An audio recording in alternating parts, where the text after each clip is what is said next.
This is WCPO 9 News. Well, thanks for joining us on WCPO 9 News. I'm Allie Kramer, and here's a look at some of today's top stories. We know one man is dead, another in the hospital after a kayak tipped over in a Brown County lake. Rescue crews, they spent hours at Grant Lake Saturday looking for two people who were in the water. According to Brown County dispatchers, a man tipped over in a kayak and another man on the shore went in the water to try to save him. Rescue crews found one person and airlifted him to the hospital, but did not find that second man before he died. And the Cincinnati Zoo says its male polar bear, Little One, was euthanized Saturday due to kidney failure. At 31 years old, he was the second oldest male polar bear in the U.S. population. Now, he was born at the Cleveland Zoo and came to Cincinnati back in 2007. The median life expectancy for a male polar bear is just 21. Well, Matthew 25 Ministries is putting together a truckload of supplies to support victims of tornadoes in multiple southern states. They are sending personal care items, cleaning supplies, bottled water, tarps, and trash bags. If you have any of those items you'd like to donate, you can do so at Matthew 25 Ministries. It's right off Kenwood Road there in Blue Ash. And you know what? We had a beautiful day today if you were able to get out, but cooler temperatures are headed our way as well as that chance for some rain, Sherry. Yeah, we'll have some rain, Allie, and a few storms in the overnight, so make sure that you have that Storm Shield weather app or that NOAA weather radio next to your bedside. Could get some of those storms anytime between the 1 and I'd say 3 or 4 a.m. And some of those could be on the isolated strong to severe side, with the greatest threat being some large hail and gusty winds. We could also get a nice downpour out of any storm that does develop during the overnight period. By the time you get up, though, temperatures are going to be again in the mid-50s and rain chances will be diminishing. In fact, by 4 p.m., our highs will only be in the upper 40s. It's going to be a good 20-degree difference from Saturday's highs, but we'll stay dry for a couple of days before tracking more rain midweek. Rescue crews spent hours Saturday here at Grant Lake in Brown County trying to find two men. According to Brown County dispatchers, one man in a kayak tipped over in the lake and another man on shore jumped into the water to try and save him. Search and rescue crews were trying to find and save both of those men Saturday afternoon. The call came in around 4:15. Several departments were on scene, including the Ohio Department of Natural Resources and the Bethel Tate Fire Department. Mount Orab Fire and EMS led the search, and Loveland Water Search and Rescue actually pulled one of the men from Grant Lake. Rescue crews put that man into air care and flew him to UC Medical Center. Brown County Dispatch says the second man was pulled from the water, but he had died, and neither man was wearing a life jacket. The search wrapped up shortly before 8 p.m. From what first responders know right now, they say that man who went in and tried to help did not know the kayaker. He simply saw someone in trouble and jumped in to try and help out. First responders did not release the condition of the man who went to the hospital and did not say if he was the kayaker or the man who jumped in the water. We're still waiting to find out the identity of the man who died. Reporting at Grant Lake in Brown County, Josh Bazan, WCPO 9 News. Hey guys, WCPO 9 News reporter Jake Ryle here. Norwood police say Sunday's pursuit started here at Victory Parkway in Sherman, and for the first time, we're seeing the moments following a crash that led to several injuries. Hey firm, we're on Harrison, westbound. You're inside of a Norwood police cruiser Sunday evening. The police pursuit has already changed jurisdictions. Now northbound on I-75 headed toward the Harrison Avenue exit. The Norwood officer ran the plate and the silver van they're now chasing came up as stolen. Vehicle ran the red light at Queen City. The suspect driving recklessly as the officer continues the pursuit. Left-hand turn on Grand Avenue. Oh, crash! That crash between a pickup truck and the stolen silver van. Two-car MVA, Westwood. Stop right there! The officer assesses the scene. 5 people are injured, some of the injuries considered serious. It comes in the wake of other police pursuits in the tri-state, one of which a CPD chase in the middle of rush hour, ending in Newport, with 81-year-old Raymond Label and his wife Gail dying at the scene after being struck by the fleeing vehicle last August. Following that crash, our I-team examined police department police pursuit policies across the tri-state. The issue? There's no uniform pursuit policy across Cincinnati area departments, but that could soon change. The Hamilton County Police Chiefs Association is taking a look right now at coming up with a standard. The hope?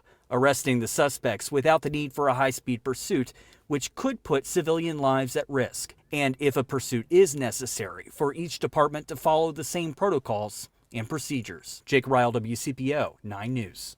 And WCPO 9 News reporter Kristen Swilley. Kentucky Governor Andy Beshear recently signed off on what's being called a redo bill. It allows students who struggled during the pandemic to make up their current academic year, but there are some people who are concerned about the domino effect this could create.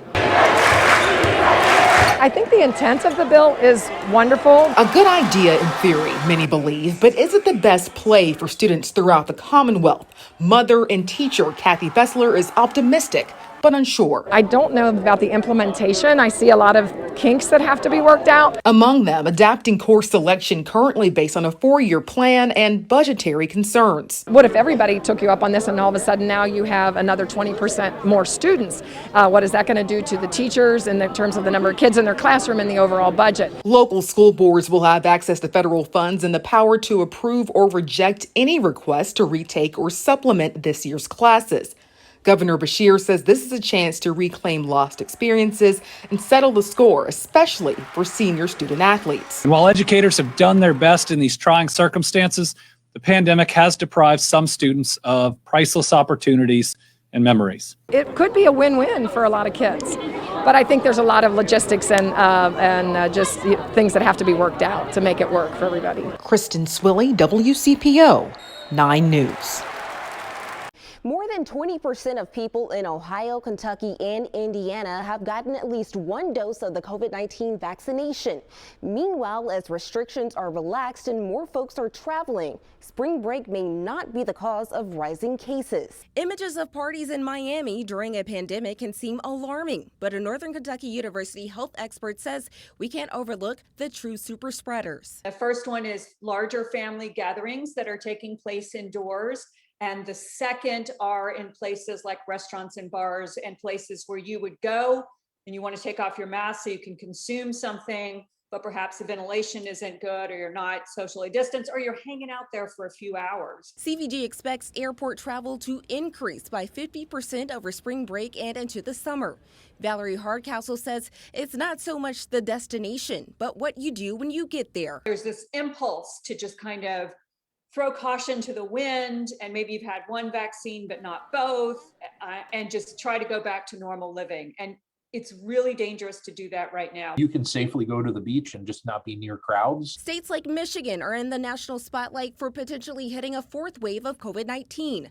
Where do we stand in the tri-state? What we see right now in at least Kentucky and Ohio, not so much in the other states that surround us. Their growth rate is accelerating. But what you see right now is what's called community spread. And that means it's spreading at a rate that is kind of consistent over time. So we're not trending toward a fourth wave, but we're not trending away either. We're just kind of hanging in the middle. All the health officials I talked to say no matter if you're vaccinated or who around you may be vaccinated, masks are still essential. In the studio, Raven Richard, WCPO 9 News. As if we didn't have enough to worry about these days with politics and the pandemic, now people are receiving strange debit cards in the mail, and it could be either a scam or your stimulus check. Evelyn Schott opened her mailbox the other day to find an unexpected delivery to her Clifton home. Debit and Visa. It was a U.S. Bank Relia card, the card that more than a dozen states use for unemployment benefits, including Ohio. At first, I thought it was my regular ATM card. And when I saw that it said Relia card, I got a little nervous. That's because Evelyn never filed for unemployment, so she called the number on the card. They took my information. They also suggested that I file a police report. U.S. Bank says it's aware of this fraud, which can happen if a thief files for unemployment under your name and Social Security number. But U.S. Bank is just one debit card to watch for. Many states, like Kentucky, use Bank of America debit cards. Still others, like Indiana, use KeyBank cards. So be suspicious of any debit card showing up that you're not expecting. So what should you do if you get an unexpected debit card in the mail? The Federal Trade Commission says don't just cut it up or toss it. Someone could be applying for benefits in your name. The FTC says report the unwanted card to the bank, contact the state unemployment office, and place a fraud alert on your credit with Equifax, Experian, and TransUnion. But a caution, if you receive a debit card from MetaBank with a note from the Treasury Department, that's not a scam. That could be your $600 stimulus check, so don't throw it away. Evelyn says it's all very confusing. How did someone get your social? Usually from one of many recent data breaches. So don't throw away any unexpected debit card. Covering the rebound, John Matarese, WCPO 9 News. This shot marked a major milestone in Kelly Neese's career. I'd say I'm proud of it, but it doesn't, winning's more important. Very few players have scored as many points as Kelly Neese, but he's still number 2 in his own family. That's video from 2016, a game winner from Kelly's older sister, Allie, on the same night she reached 2,000 career points. Having your sister play and be the big star, I guess you could say, it was really cool to look up to her and see what she could do here. Neither sibling, though, had an easy road to get there. Do you remember the night your sister got hurt? Oh yeah, it was in a scrimmage in summer. Down here on the block down there. My left leg went backwards, popped out of place, and then popped back into place. We were sitting up there in the corner, and my mom yelled. And then I remember thinking in my mind, I didn't tear my ACL. There's no way I tore my ACL. Allie didn't just tear her ACL, she also tore her MCL and meniscus. You get a sickening feeling as when you evaluate an injury like that, and you know what it could mean for that athlete. Allie had surgery and quickly began rehab. Rehab itself was I think it was more mentally hard than physically. Remarkably, she was able to make it back on the court by the end of her senior season. And now, she plays basketball at Northern Kentucky University. But unfortunately, that was not the last time Nick Repko would see a Neese sibling walk into his office. Oh no. My first thought was, not again. I'll never forget that at all. I could tell when I did it that something really bad happened. In the offseason before his junior year, Kelly tore his ACL. Seeing her go through that recovery before really helped me, but seeing her go through that and then me go through that, she really led the path for me to do that. Well, he's also kind of competitive, so he would be like, hey, if Allie can do it, I can do it. And he did. He recovered, which brings us back to this shot. Not even 2 years after the injury, Kelly broke the all-time scoring record for Simon Kenton boys basketball. And later broke the single game record too, with 47 points in one game. 2 siblings. It just taught me to not take anything for granted. And 2 devastating injuries. One thing is to just stack up for him so finally he can be like, okay, all that was worth it, because he's been through a lot. But through adversity, they gained perspective. In Northern Kentucky, Caleb No, WCPO 9 Sports. Dayton, Ohio's arcade complex has been in limbo and in jeopardy for decades. In 2007, a group formed to raise hundreds of thousands of dollars to save it, and they took a newspaper reporter along with them. That newspaper reporter was me. I wanted to come back and see how the arcade has progressed. It's the most complicated project that I've ever worked on, for sure. Wyoming resident Francis Kern-Manone handled the financing. This is a more than $90 million project requiring dozens of tax credits, loans, grants, and more. I like to say that I did a lot of the transaction from the high-speed lane of Interstate 75. Cross Street Partners is one of 3 key players bringing this National Historic Complex back to life. OTR-based Model Group is another. If you were at UC in engineering, structural engineering, and wanted to do your thesis, this was the place. Long before he worked in Cincinnati, George Kepler was a UC student. Michael Rick just graduated. I did a lot of drawings, but this is really the first time I've been able to see my drawings kind of come to life. The iconic rotunda is starting to come to life again. It will be an event space connecting to a bar. 126 apartments there are almost done. And the Hub is a co-working space and business incubator backed by UD. There's a lot of cool pieces, and it's really being able to take advantage of every cool element. Just how important is it? There were a lot of people in the community who weren't going to believe that the redevelopment of the downtown central business district was really happening until they saw the arcade starting to go to re-engage the way they wanted it to. In downtown Dayton. Go to Skyline here, and they're talking about it. I'm Evan Millward, WCPO 9 News.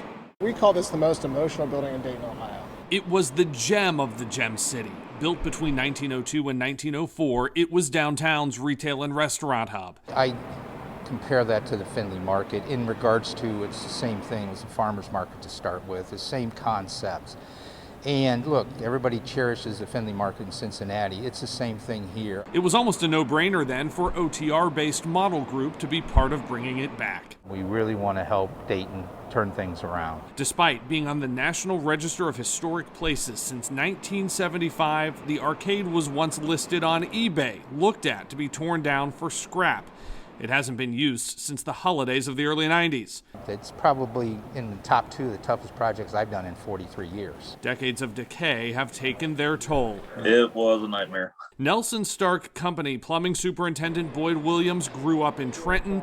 He got more than his name from his dad. I knew my father and my father-in-law worked there back in the late 80s. Imagine his surprise finding an almost untouched office with their time cards sitting on a desk in the arcade basement. You can see the 8/1/89 date. Then my father-in-law is the top, Hager back, and second to the bottom was my father's name. I'm the third, so there's Boyd Williams. B. Williams. There were plenty of surprises. Every time we took a wall down, every time we opened up something, it was a problem.